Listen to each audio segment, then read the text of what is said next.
Olá pessoal, sejam bem-vindos a mais um vídeo aqui no canal. Hoje vamos falar sobre o pulso. Vamos dar continuidade da aula passada. Começamos por falar dos sinais vitais, demos uma breve introdução do que são sinais vitais, quando é que devem ser medidos e falamos da temperatura. E hoje vamos falar do pulso.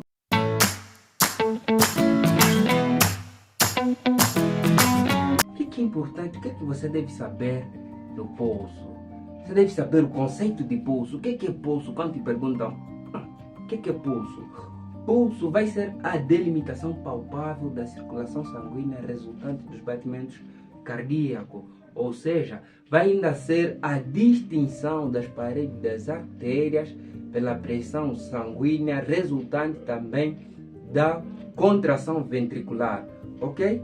Quando o ventrículo esquerdo contrai, ele lança uma quantidade de sangue para as artérias e resulta em pulsações das mesmas, ok?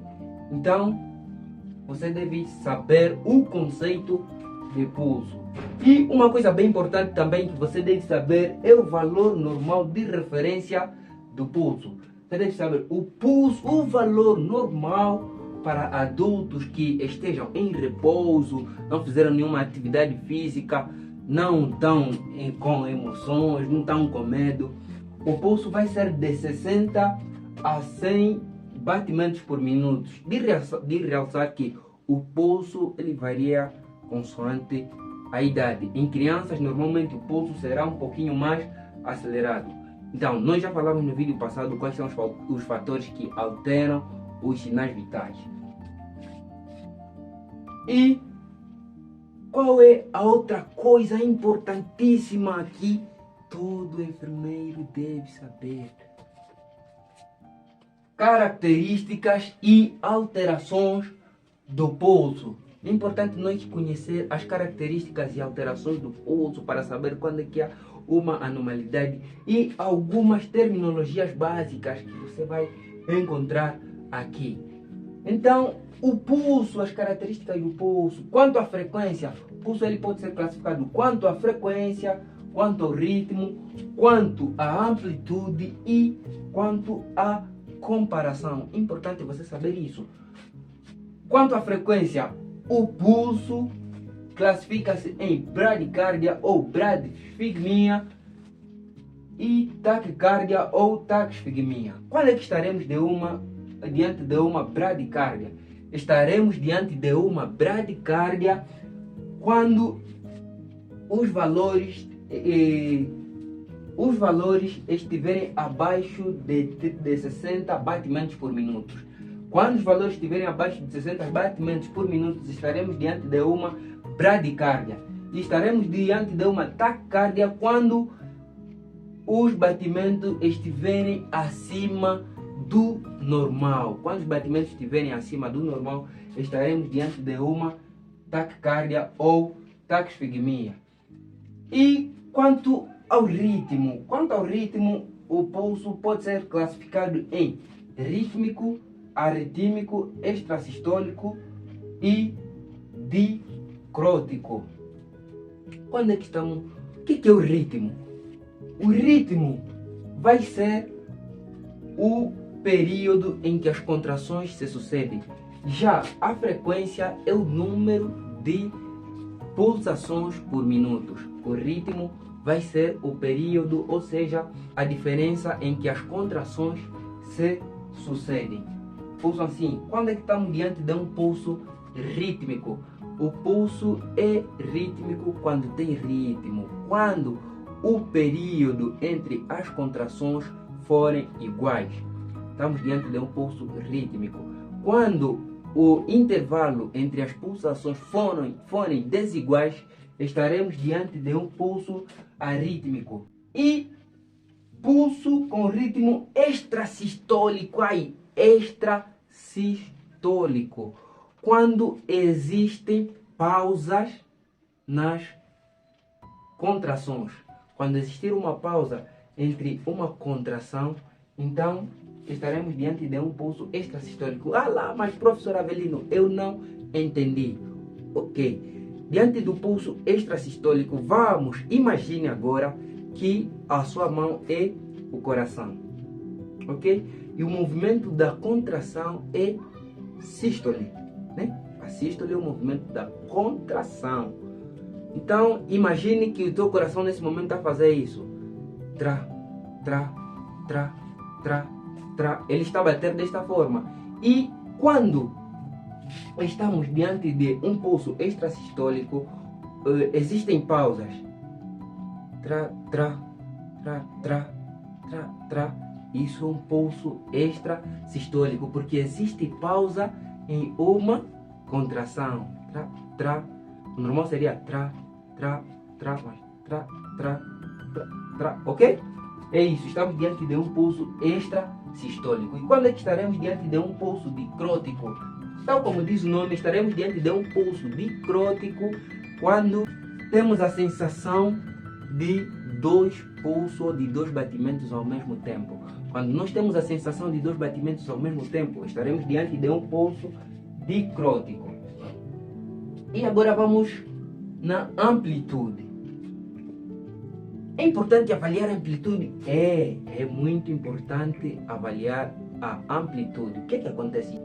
Existem pessoas que já não avaliam a amplitude, não avaliam o ritmo, simplesmente avaliam a frequência. Ok? Até nem a frequência eles conseguem acertar, porque aquilo é um valor aproximado, normalmente não é um valor ideal. O que é que eles fazem? Contam, ou seja, vão localizar o pulso e com o relógio vai começar a contagem. Ele conta durante 20 segundos e depois multiplica aquele valor por 4. E aquele é o valor que ele entrega, que escreve no prontuário, que assina no bloco, nas anotações de enfermagem ou na evolução da enfermagem. E isso não é o correto a se fazer. E já na próxima semana nós vamos fazer um vídeo detalhado de como fazer a evolução de enfermagem, ok? Então, amplitude refere-se no preenchimento da parede das artérias, ou seja, é o volume que preenche a parede das artérias. Isso é a amplitude, ok? Há artérias que ela tem a ver com o preenchimento e normalmente com o esvaziamento, e isso é muito importante de avaliar. Quanto à amplitude, o pulso pode ser amplo ou saltado, pouco amplo, filiforme ou decapitado e imperceptível, ok? Então, quando é que estaremos diante de um pulso amplo ou saltado? O pulso será amplo ou saltado quando a pressão sanguínea chega a preencher a parede das artérias. Quando a pressão sanguínea chega a preencher a parede das artérias, estaremos de um pulso amplo ou saltado. E para localizar, não precisa fazer muita pressão no pulso. Uma ligeira compressão, você já consegue sentir os batimentos. O pulso pouco amplo. No pulso pouco amplo, já as paredes das artérias não são totalmente preenchidas. Não são totalmente preenchidas. Existe aí um fracasso que não permite com que as paredes todas sejam preenchidas. Então, para sentir o pulso, é necessário fazer uma compreensão maior.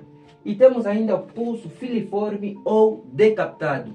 No pulso filiforme ou decapitado, sabe aquele fio, você vai pegar, vai começar a sentir, vai começar a contar, mas já farás uma compressão maior e a pulsação é perceptível como se fosse um fio, mas é muito fino mesmo.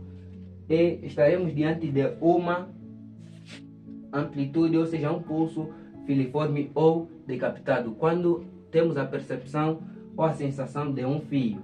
E o pulso também pode ser, quanto à amplitude, o pulso pode ser imperceptível.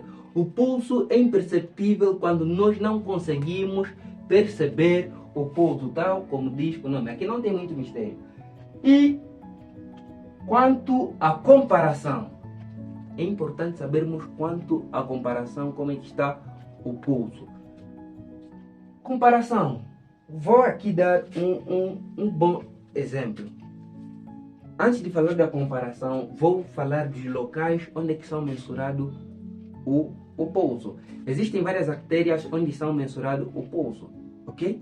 E normalmente as artérias são homólogas, ou seja, temos uma artéria para cada lado do corpo. Temos na artéria temporal, né? Na artéria temporal, temos a artéria carótida, temos a artéria braquial, temos a artéria radial, temos ainda a artéria femoral, a artéria poplítea e as artérias artéria pediosa.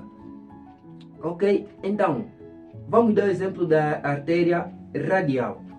Eu tenho a artéria do lado esquerdo e a artéria radial do lado direito. O que vai ser a comparação? A comparação, você vai procurar buscar exatamente como é que está funcionando cada lado ou cada artéria.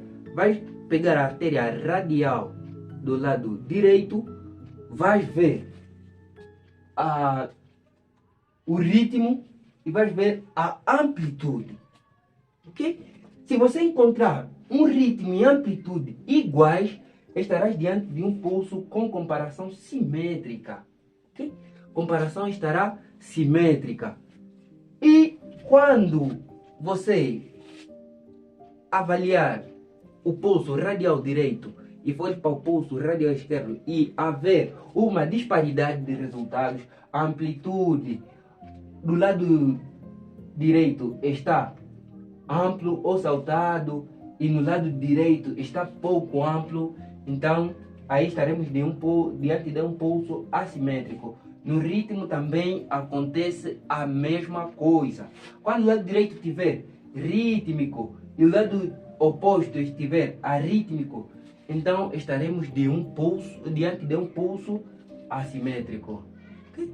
Então, esse é o vídeo de hoje e já fica ligado que no próximo vídeo nós vamos trazer um conteúdo muito rico para você. No próximo vídeo nós vamos falar da respiração e da pressão arterial. Então, inscreva-se no canal, convide mais amigos e faça o nosso canal de Enfermagem Sem Limites crescer cada vez mais. Então, até o próximo vídeo.